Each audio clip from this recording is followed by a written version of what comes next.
Hello बच्चों, आपका बहुत बहुत स्वागत है विद्या गुरुकुल के एक नए क्लास में। बहुत बहुत स्वागत है। यदि आप भी क्लास 9th में हैं और आपका भी एनुअल एग्ज़ाम होने वाला है सामाजिक विज्ञान का, एनुअल एग्ज़ाम 2025 आप लोग का होने वाला है। जिन बच्चों का सामाजिक विज्ञान का सोशल साइंस का एग्ज़ाम होने वाला है उन लोगों ने सही वीडियो पर क्लिक किया है।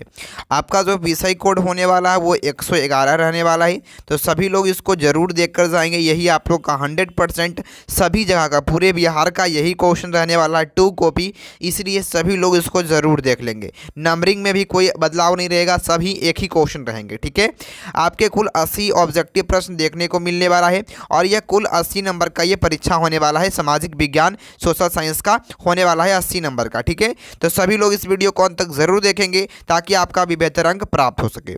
80 नंबर का पूरा मतलब कि अंक होने वाला है, याद रखेंगे आप लोग। कुल समय 2 घंटा 45 मिनट का आप लोग का मिलने वाला है। जितना जल्दी आप लोग बना लीजिएगा, जितना जल्दी आप लोग स्कूल के जा सकते हैं, ऐसा कोई बात नहीं है। ठीक है, तो याद रखिए आप लोग एनुअल एग्जाम के लिए होने वाला है। हम लोग जल्दी से आगे बढ़ जाते हैं।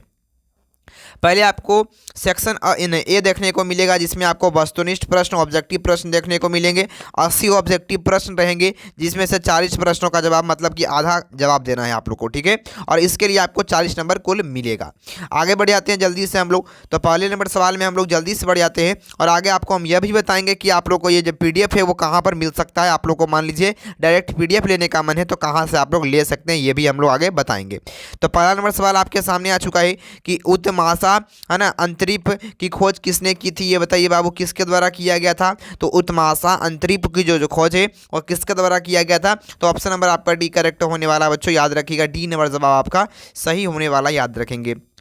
2 नंबर सवाल आपके सामने है कि फ्रांस की राजक्रांति के समय वहाँ का राजा कौन था। तो फ्रांस की जब राजक्रांति हो रही थी वहाँ का राजा जो था बच्चों वो लुई 16वां था, याद रखेंगे आप सभी लोग। करेक्ट ऑप्शन आपका होने वाला है लुई 16वां, याद रखिएगा। क्या नाम था उसका, तो लुई 16वां नाम था, याद रखेंगे आप लोग, लुई 16वां। ठीक है बच्चों, तो ये आप सभी लोग याद रखिएगा। ऑप्शन नंबर आपका क्या होगा, ऑप्शन नंबर आपका सी करेक्ट होने वाला, याद रखेंगे आप लोग। अगले नंबर सवाल में हम लोग जल्दी से बढ़ते हैं। देखिए 3 नंबर सवाल आपसे क्या करता है, सभी लोग ध्यान से सुनिएगा मेरे प्यारे बच्चों। 1917 में कौन देश प्रथम विश्व युद्ध से अलग हो गया था, मतलब बाहर हो गया था। तो 1917 में कौन सा देश है जो प्रथम विश्व युद्ध से बाहर निकल गया था, मतलब हट गया था। ठीक है, तो राइट आंसर क्या होने वाला है इसका, तो आप लोग याद रखिएगा रूस जो है वो हट गया था। ऑप्शन नंबर आपका हो जाएगा ए नंबर ऑप्शन करेक्ट होने वाला है। रूस जो है वो हट गया था, ऑप्शन नंबर आपका ए करेक्ट होने वाला, याद रखेंगे आप सभी लोग। अगले नंबर सवाल में हम लोग जल्दी से बढ़ते हैं मेरे प्यारे बच्चों। अगला नंबर सवाल आपके सामने दिया गया है, 4 नंबर सवाल आपके सामने है। कहता है कि राष्ट्र संघ की स्थापना कब की गई थी, बताइए आप लोग क्या होगा। राष्ट्र संघ की जो स्थापना है वह कब किया गया था, ये बताइएगा राइट आंसर क्या होने वाला है। तो 4 नंबर सवाल का राइट आंसर होने वाला है, याद रखिएगा। ऑप्शन नंबर आपका बी करेक्ट होने वाला है, 1920 में किया गया था। बी नंबर ऑप्शन करेक्ट होने वाला, याद रखेंगे आप लोग। 5 नंबर सवाल आपके सामने है, नाजी पार्टी का प्रतीक चिन्ह क्या था, ये बताइए आप लोग। नाजी पार्टी का जो प्रतीक चिन्ह था वो क्या था, तो आप लोग याद रखिएगा आप लोग। तो स्वास्तिक हो जाएगा, बी नंबर ऑप्शन आपका करेक्ट होने वाला है। स्वास्तिक आपका बिल्कुल करेक्ट ऑप्शन होने वाला है, याद रखेंगे आप लोग। आगे बढ़ते हैं अगले नंबर सवाल में। अगला आपके सामने 6 नंबर सवाल है, नाजीवाद का प्रवर्तक कौन था, ये बताइए आप लोग। तो नाजीवाद के प्रवर्तक कौन है, तो आप सभी लोग याद रखिएगा बी नंबर ऑप्शन करेक्ट होने वाला है, हिटलर है। ऑप्शन नंबर आपका बी करेक्ट होगा, हिटलर है, याद रखेंगे आप लोग। अगले नंबर सवाल में बढ़ते हैं। 7 नंबर सवाल है, भारतीय वन अधिनियम कब पारित हुआ, ये बताइए आप लोग क्या होने वाला है। तो भारतीय वन अधिनियम जो है वो कब पारित हुआ था, याद रखिएगा। ऑप्शन नंबर डी करेक्ट होने वाला है, 1874 में पारित हुआ था। 1874 में पारित हुआ था, बी नंबर ऑप्शन आपका जवाब सही होने वाला है। 8 नंबर सवाल आपके सामने आ चुका है, संयुक्त राष्ट्र संघ का मुख्यालय कहाँ अवस्थित है, ये बताएंगे आप लोग। तो संयुक्त राष्ट्र संघ का जो मुख्यालय है, याद रखेंगे आप लोग, न्यूयॉर्क में स्थित है। ऑप्शन नंबर आपका सी करेक्ट होने वाला है, न्यूयॉर्क में स्थित है, याद रखेंगे आप सभी लोग। अगले नंबर सवाल में हम लोग जल्दी से बढ़ते हैं मेरे प्यारे बच्चों। देखिए अगला नंबर सवाल 9 नंबर सवाल आपके सामने आ चुका है कि अमेरिकी संविधान कब लागू हुआ, ये बताइए आप लोग क्या होगा। अमेरिका का जो संविधान है वो कब लागू हुआ? When did the constitution of America come into force? बताइए आप लोग, राइट आंसर क्या होगा? आप सभी लोग कहेंगे 1789 में। याद रखिएगा, ऑप्शन नंबर आपका बी करेक्ट होने वाला है। जब फ्रांस की क्रांति हो रही थी उस समय इसका क्या हुआ था? संविधान लागू हो चुका था। ठीक है, चलिए 10 नंबर सवाल में बढ़ते हैं। आपका मार्टेस्क्यू ने कौन सी पुस्तक लिखी, ये बताइए आप लोग, राइट आंसर क्या होगा? तो 10 नंबर सवाल का उत्तर होगा आपका विधि की आत्मा। ऑप्शन नंबर आपका बी करेक्ट होने वाला है, विधि की आत्मा। याद रखेंगे आप लोग। तो जो भी बच्चे इसका पूरा पीडीएफ लेना चाहते हैं वो आपको एक नंबर बताते हैं, इस पर आप लोग मैसेज करेंगे। इस नंबर पर आप लोग मैसेज कर लीजिएगा, आपको पूरा पीडीएफ दे दिया जाएगा। ठीक है, ग्रुप में जोड़ दिया जाएगा और आपको पूरा पीडीएफ उसी ग्रुप में मिल जाएगा बच्चों। ठीक है, तो आप सभी लोग इसको प्राप्त करना चाहते हैं, सब्जेक्टिव ऑब्जेक्टिव सब मिलेगा, है ना। चलिए आगे बढ़ जाते हैं अगले नंबर सवाल में। अगला नंबर सवाल आपसे यह पूछता है बच्चों, 11 नंबर सवाल आपसे कहता है कि द्वितीय विश्व युद्ध कब आरंभ हुआ, ये बताएंगे आप लोग। द्वितीय विश्व युद्ध कब आरंभ हुआ था ये बताएंगे। राइट आंसर क्या होने वाला है आप सभी लोगों का? याद रखिएगा 1939 में। ऑप्शन नंबर आपका ए करेक्ट होने वाला है, 1939 में हुआ था। याद रखेंगे आप लोग। 12वां नंबर सवाल है कि संथाल विद्रोह का नेता निम्न में से कौन था, बताइए आप लोग। तो संथाल विद्रोह का जो नेता था वो कौन था? तो याद रखिएगा आप लोग, तो सिद्धू कान्हू। ऑप्शन नंबर आपका डी करेक्ट होने वाला है। आप सभी लोग याद रखिएगा, डी नंबर जवाब आपका सही होगा। आगे बढ़ जाते हैं अगले नंबर सवाल में, हम लोग आगे बढ़ जाते हैं। 13 नंबर सवाल है कि संयुक्त राष्ट्र संघ का नामकरण किसके द्वारा किया गया? तो संयुक्त राष्ट्र संघ का जो नामकरण है वह किसके द्वारा किया गया था बच्चों? तो आप सभी लोग याद रखिएगा, बी नंबर ऑप्शन करेक्ट होगा, बेंजामिन डी रूजवेल्ट, है ना, Franklin D Roosevelt. Option number आपका बी करेक्ट है, याद रखेंगे आप लोग। आगे बढ़ते हैं अगले नंबर सवाल में।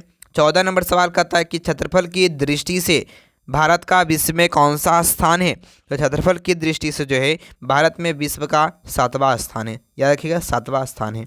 अगले नंबर सवाल में बढ़ते हैं। 15 नंबर सवाल आपके सामने है। भारतीय मानक समय ग्रीनविच स्टैंडर्ड टाइम से कितने घंटे आगे चलता है, ये बताइए आप लोग क्या होगा? तो ग्रीनविच स्टैंडर्ड्स से जो कितने टाइम आगे चलता है भारतीय जो मानक समय है, तो आप लोग याद रखिएगा ऑप्शन नंबर आपका सी करेक्ट होने वाला। मतलब जो भारत का जो समय है वो 5.5 घंटा, 5.5 घंटा क्या होता है बच्चे, क्या होता है? जो 5.5 घंटा पहले चलता है। याद रखेंगे आप लोग। ठीक है, आगे चलता है। आगे बढ़ते हैं। 16वां नंबर सवाल आपके सामने आता है, ये बताएंगे आप लोग क्या होगा राइट आंसर आप लोग का। देखिए आपसे कहता है कि निम्न कारकों में से कौन जलवायु को प्रभावित नहीं करता है, बताइए आप लोग। तो जलवायु को प्रभावित नहीं कौन करता है बच्चों? तो कौन जलवायु को प्रभावित नहीं करता है? याद रखिएगा सी नंबर ऑप्शन देशांतर, सी नंबर ऑप्शन करेक्ट होगा। आगे बढ़ जाते हैं अगले नंबर सवाल में। 17 नंबर सवाल कहता है कि विश्व में सबसे अधिक वर्षा किस स्थान पर होती है? तो विश्व में सबसे अधिक जो वर्षा होती है वह किस स्थान पर होती है? आप सभी लोग याद रखिएगा। 17 नंबर सवाल का राइट आंसर क्या होने वाला है? याद रखिएगा ऑप्शन नंबर आपका सी करेक्ट होगा, मासिन राम में होता है। ऑप्शन नंबर आपका सी करेक्ट होगा। 18 नंबर सवाल है, भारत एवं पाकिस्तान के बीच सीमा रेखा का क्या नाम है? तो भारत पाकिस्तान के बीच सीमा रेखा का जो नाम है वह है red Cliff line. Red Cliff line के द्वारा, मतलब रेड क्लिफ के द्वारा ये लाइन को बनाया गया था, इसलिए उसका नाम ही रेड क्लिफ लाइन है। अगला नंबर सवाल है 19 नंबर आपके सामने दिया गया है। ध्यान से सुनेंगे कि किस देशांतर को भारत की मानक यामोत्तर रेखा मानी जाती है? तो राइट आंसर क्या होने वाला है इसका? तो 19 नंबर सवाल का राइट आंसर होगा आपका ऑप्शन नंबर आपका ए करेक्ट होगा, 42 डिग्री 30 मिनट। ठीक है, चलिए आगे बढ़ते हैं अगले नंबर सवाल में। 20 नंबर सवाल है कि है ना, ब्रह्मपुत्र नदी को बांग्लादेश में किस नाम से जाना जाता है? तो ब्रह्मपुत्र नदी को बांग्लादेश में किस नाम से जाना जाता है? तो पद्मा के नाम से जाना जाता है। ऑप्शन नंबर आपका सी करेक्ट होगा। अगला नंबर सवाल 21 नंबर है कि गंडक नदी नेपाल में किस नाम से जानी जाती है? तो गंडक नदी जो है नेपाल में किस नाम से जानी जाती है? आप लोग याद रखिए, नारायणी नदी नहीं, सप्तकोशी। सप्तकोशी ऑप्शन नंबर आपका सी करेक्ट होगा, सप्तकोशी के नाम से जानी जाती है। आगे बढ़ते हैं अगला नंबर है, कांवर झील कहाँ स्थित है? ये बताएंगे आप लोग, कांवर झील कहाँ स्थित है? तो याद रखेंगे कांवर झील जो है बच्चों ऑप्शन नंबर क्या होगा? डी नंबर ऑप्शन करेक्ट होगा, बेगूसराय में स्थित है। ऑप्शन नंबर डी करेक्ट होगा। आगे बढ़ जाते हैं अगले नंबर सवाल में। कहता है कि भारत में वन जीव संरक्षण अधिनियम कब लागू हुआ था? तो भारत में वन जीव संरक्षण अधिनियम जो है आपका करेक्ट ऑप्शन क्या होने वाला है, याद रखेंगे आप लोग। ऑप्शन नंबर ए करेक्ट होने वाला है, 1972 में हुआ था। ऑप्शन नंबर आपका ए करेक्ट होगा। आपके सामने अगला नंबर सवाल आ चुका है, किस देश में कंगारू पाया जाता है? ये बताइए आप लोग क्या होगा। तो किस देश में कंगारू पाया जाता है? आप कहेंगे ऑस्ट्रेलिया में पाया जाता है, बी नंबर ऑप्शन। 25 नंबर है, भारत में सर्वाधिक साक्षरता दर वाला राज्य कौन सा है? तो भारत में सबसे अधिक साक्षरता दर वाला जो राज्य है वो याद रखिएगा आप लोग क्या होगा, राइट आंसर आप लोग करेक्ट ऑप्शन होने वाला केरल है। आगे बढ़ते हैं अगले नंबर सवाल में। अगला नंबर सवाल आपसे यह बोलता है, सभी लोग ध्यान से सुनेंगे।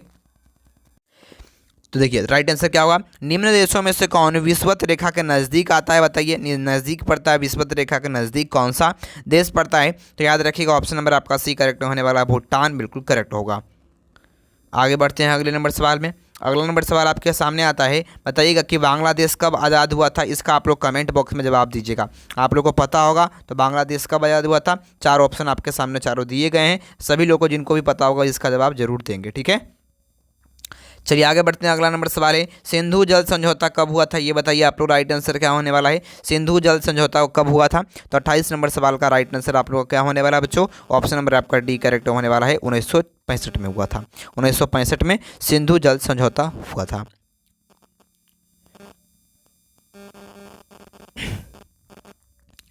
आगे बढ़ते हैं अगले नंबर सवाल। 29 नंबर सवाल आपके सामने है, कोसी नदी का उद्गम स्थल बताइए आप लोग क्या होगा। तो कोसी नदी का उद्गम जो स्थल होता है वो राइट आंसर क्या होने वाला है आप सभी लोग का, याद रखिएगा ऑप्शन नंबर आपका क्या हो जाएगा मेरे प्यारे बच्चों। तो याद रखिएगा ऑप्शन नंबर डी करेक्ट होने वाला है, इनमें से कहीं नहीं, याद रखेंगे आप लोग। अगला नंबर 30 नंबर सवाल है, निम्न में से कौन सी नदी सांगपो के नाम से जानी जाती है? बताइए आप लोग क्या होगा। तो कौन सी नदी सांगपो नदी के नाम से जानी जाती है? तो आप लोग याद रखिए ब्रह्मपुत्र नदी को है ना चीन में कहा, क्या तिब्बत में सांगपो नदी के नाम से जाना जाता है। आगे बढ़ते हैं 30 नंबर सवाल है, निम्न में से कौन सी नदी, ये तो हो गया ना। चलिए 31 नंबर सवाल है कि सार्वभौम वयस्क मताधिकार प्राप्त करने वाला प्रथम देश कौन है? तो याद रखिएगा न्यूजीलैंड में, ऑप्शन नंबर आपका ए करेक्ट होने वाला है, न्यूजीलैंड करेक्ट होने वाला है। आगे बढ़ते हैं अगला है, कहता कि क्वामे एनक्रुमा किस देश से है? बताइए आप लोग। तो क्वामे एनक्रुमा जो है वह किस देश से संबंधित है? आप सभी लोग याद रखिएगा आप लोग, दक्षिण अफ्रीका से संबंधित है। ए नंबर जवाब आपका सही होगा, दक्षिण अफ्रीका से संबंधित है। अगला नंबर सवाल है 33 नंबर, लोकतंत्र में शासन कौन करता है? तो लोकतंत्र में जो है वो शासन कौन करता है? तो याद रखिएगा बी नंबर ऑप्शन करेक्ट होने वाला है, जनता करता है। ऑप्शन नंबर आपका ए करेक्ट होगा, जनता करता है। आगे बढ़ते हैं अगला नंबर सवाल में, ये बताइएगा राइट आंसर क्या होने वाला है। कहता है कि भारतीय संविधान सभा की प्रारूपी समिति के अध्यक्ष कौन थे? तो याद रखिएगा भारतीय संविधान सभा के जो अध्यक्ष थे डॉक्टर भीमराव अंबेडकर थे। तो आप सभी लोग इसको याद रखिएगा, B R Ambedkar. Option number आपका बी करेक्ट होने वाला है, आप सभी लोग याद रखेंगे आप लोग। अगला नंबर सवाल है 35 नंबर, मताधिकार की आयु 21 से घटाकर 18 वर्ष कब किया गया? ये बताइए आप लोग, ठीक है। तो राइट आंसर क्या होगा आपका, आप सभी लोग याद रखिएगा 1989 में। ऑप्शन नंबर आपका सी करेक्ट होगा, 1989 में। अगला है, निम्न में से क्या मौलिक अधिकार नहीं है? तो इनमें से कौन मौलिक अधिकार नहीं है? तो याद रखेंगे ये संपत्ति का अधिकार मौलिक अधिकार में नहीं आता है, तो डी नंबर ऑप्शन करेक्ट होगा। अगला है, सर्वोच्च न्यायालय के न्यायाधीश की नियुक्ति कौन करता है? तो सर्वोच्च न्यायालय के मुख्य न्यायाधीश की नियुक्ति जो है वो आप लोग कहेंगे राष्ट्रपति करते हैं। ऑप्शन नंबर आपका बी करेक्ट होगा। अगला नंबर सवाल में हम लोग बढ़ते हैं। 38 नंबर है, कहता है निम्न में से किस राज्य में है ना द्विसदनीय विधायिका नहीं है? तो द्विसदनीय विधायिका जो है वो नहीं है। तो राइट आंसर 38 नंबर का क्या होने वाला है? याद रखिएगा C number option Maharashtra. Option number आपका सी करेक्ट होने वाला है, याद रखेंगे महाराष्ट्र। अगला नंबर है कि भारत के सर्वोच्च न्यायालय का गठन किस वर्ष हुआ? तो भारत के सर्वोच्च न्यायालय का जो गठन है वो किस वर्ष हुआ था? याद रखेंगे बी नंबर ऑप्शन करेक्ट होने वाला है, 1950 में किया गया था, याद रखिएगा आप लोग। अगले नंबर सवाल में हम लोग जल्दी से पढ़ते हैं। अगला कहता है कि राज्यसभा का सभापति कौन होता है? तो राज्यसभा का जो सभापति होता है वो कौन होता है बच्चों? आप कहेंगे उपराष्ट्रपति होता है। सी नंबर ऑप्शन करेक्ट होने वाला है, उपराष्ट्रपति होते हैं, याद रखेंगे आप लोग। 41 नंबर सवाल है, निम्न में से कौन से देश के मौजूदा कानून में संशोधन कर सकता है? तो बताइए देश के कानून में कौन संशोधन कर सकता है बच्चों? तो आप लोग याद रखिएगा देश के कानून में संसद जो है वो संशोधन कर सकता है। तो ऑप्शन नंबर आपका डी करेक्ट होने वाला है, सांसद संशोधन कर सकता है। अगला नंबर है, शिक्षा के अधिकार को मौलिक अधिकार का दर्जा कब मिला? तो शिक्षा के अधिकार को मौलिक अधिकार का जो दर्जा है ऑप्शन नंबर आपका बी करेक्ट होने वाला है, 2002 में मिला था।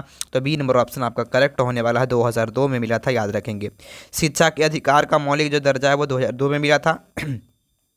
अगला है कि उत्पादन का है ना सक्रिय साधन क्या है? तो उत्पादन का सक्रिय जो साधन होता है वो पूंजी होता है। पूंजी रहेगा तभी तो उत्पादन कर सकते हैं ना।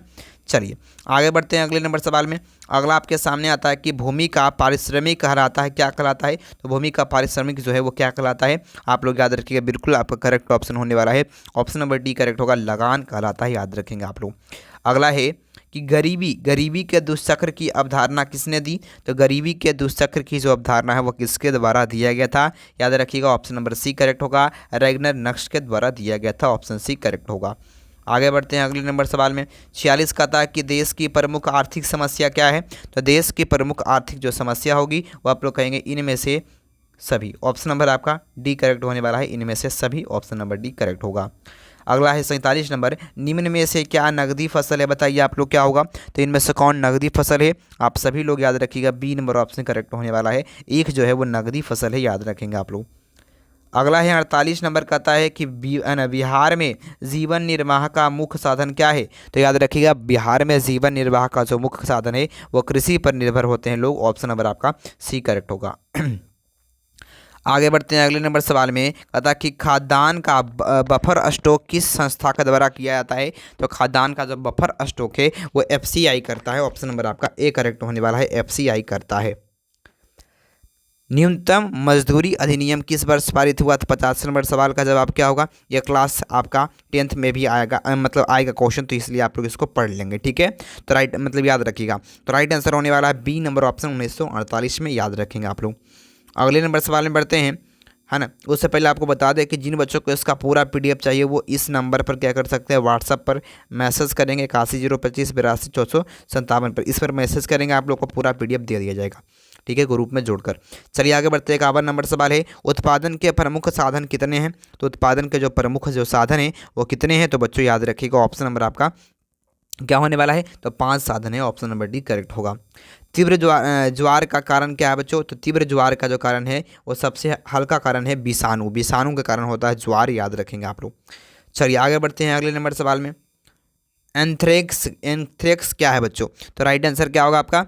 याद रखिएगा आप लोग, सी नंबर ऑप्शन जंगली जानवर है। आगे बढ़ते हैं। भोपाल में रासायनिक गैस रिसाव कब हुआ था? ये बताइए आप लोग क्या होगा? तो भोपाल में रासायनिक गैस रिसाव जो है वो कब हुआ था बच्चों? तो याद रखिएगा ऑप्शन नंबर आपका ए करेक्ट होने वाला है, 1984 में हुआ था। बहुत ही ज़्यादा महत्वपूर्ण सवाल है। 55 नंबर है, भारत में पहला परमाणु ऊर्जा केंद्र कहाँ स्थापित किया गया था? भारत का सबसे पहला परमाणु ऊर्जा केंद्र तारापुर में स्थित है, ऑप्शन नंबर आपका सी करेक्ट होने वाला है, तारापुर में स्थित है।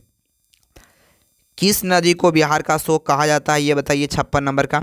तो किस नदी को बिहार का शोक कहते हैं? आप लोग कहेंगे कोसी नदी को बिहार का शोक कहा जाता है, याद रखेंगे आप लोग। 54 नंबर है, सर्वप्रथम परमाणु बम कहाँ गिराया गया था? आप लोग कहेंगे जापान के हिरोशिमा पर, ऑप्शन नंबर आपका बी करेक्ट होने वाला है, जापान के हिरोशिमा पर।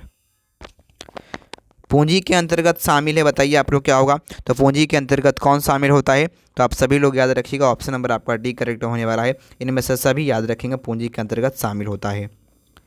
अगला नंबर सवाल आपके सामने है कि प्रत्यक्ष रूप में मानवीय आवश्यकताओं को संतुष्ट करने वाली वस्तु क्या होती है? तो याद रखिएगा ऑप्शन नंबर क्या होने वाला है आप लोग का? आप सभी लोग याद रखिएगा, बिल्कुल आपका करेक्ट ऑप्शन क्या होने वाला है बच्चों? तो आप सभी लोग याद रखिएगा ऑप्शन नंबर ए करेक्ट होगा, उपभोक्ता वस्तु, उपभोग वस्तु, ऑप्शन नंबर आपका ए करेक्ट होगा। अगला है 60 नंबर कि शिक्षक का कार्य क्या कहलाता है? तो शिक्षक का जो कार्य होता है वो मानसिक श्रम कहलाता है, ऑप्शन नंबर आपका बी करेक्ट होगा, मानसिक श्रम कहलाता है। बिहार में सर्वाधिक जनसंख्या घनत्व किस जिला का है? बताइए आप लोग। तो बिहार में सबसे अधिक जनसंख्या जो घनत्व है वो पटना जिला का है, ए नंबर ऑप्शन। 62 नंबर है कि विषुवत रेखा है, बताइए आप लोग क्या होगा? तो विषुवत रेखा क्या है? तो आप लोग याद रखिएगा कौन होता है? ऑप्शन नंबर आपका ए करेक्ट होने वाला है, 0 डिग्री अक्षांश, ऑप्शन नंबर आपका ए करेक्ट होगा। अगला नंबर है कि पाकिस्तान की राजधानी कहाँ है, तो पाकिस्तान की जो राजधानी होगी वो ऑप्शन नंबर सी होगा, इस्लामाबाद। ऑप्शन सी करेक्ट होगा, इस्लामाबाद याद रखेंगे। अगला नंबर है कि किस नदी पर है ना धुआंधार प्रपात स्थित है, तो किस नदी पर धुआंधार प्रपात जो है वो स्थित है, याद रखिएगा। ऑप्शन नंबर आपका ए करेक्ट होने वाला है, नर्मदा नदी पर स्थित है। अगला है कि किस नदी को दक्षिण की गंगा कहा जाता है, तो किस नदी को दक्षिण की गंगा कहा जाता है, तो याद रखेंगे ऑप्शन नंबर आपका डी करेक्ट होने वाला है, नर्मदा नदी को कहा जाता है। अगला नंबर है कि भरतपुर पश्चिमी बिहार कहाँ स्थित है, तो भरतपुर पश्चिमी बिहार जो है ऑप्शन सी करेक्ट होगा, राजस्थान में स्थित है। ऑप्शन नंबर आपका सी करेक्ट होगा। निम्न राज्यों में से किसकी सीमा बांग्लादेश को नहीं छूती है, तो कौन सी किसकी सीमा बांग्लादेश को नहीं छूती है, नागालैंड की सीमा बांग्लादेश को नहीं छूती है, याद रखेंगे आप लोग। प्रत्येक वर्ष किस दिन संयुक्त राष्ट्र दिवस मनाया जाता है, बताइए आप लोग। तो संयुक्त राष्ट्र दिवस जो है वो कब मनाया जाता है बच्चों, याद रखिएगा, बिल्कुल आपका करेक्ट ऑप्शन होने वाला है सी नंबर ऑप्शन, 24 अक्टूबर को मनाया जाता है।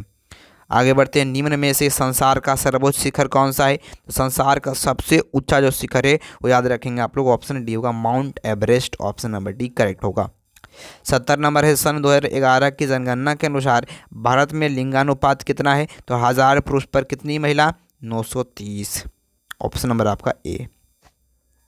आगे बढ़ते हैं अगले नंबर सवाल में। अगला है 71 नंबर की अगस्तो पिनोसो है ना, पिनोसे किस देश का तानाशाह था, तो इसका जो नाम है वो चिली से है, चिली। ऑप्शन नंबर आपका बी करेक्ट होगा, चिली।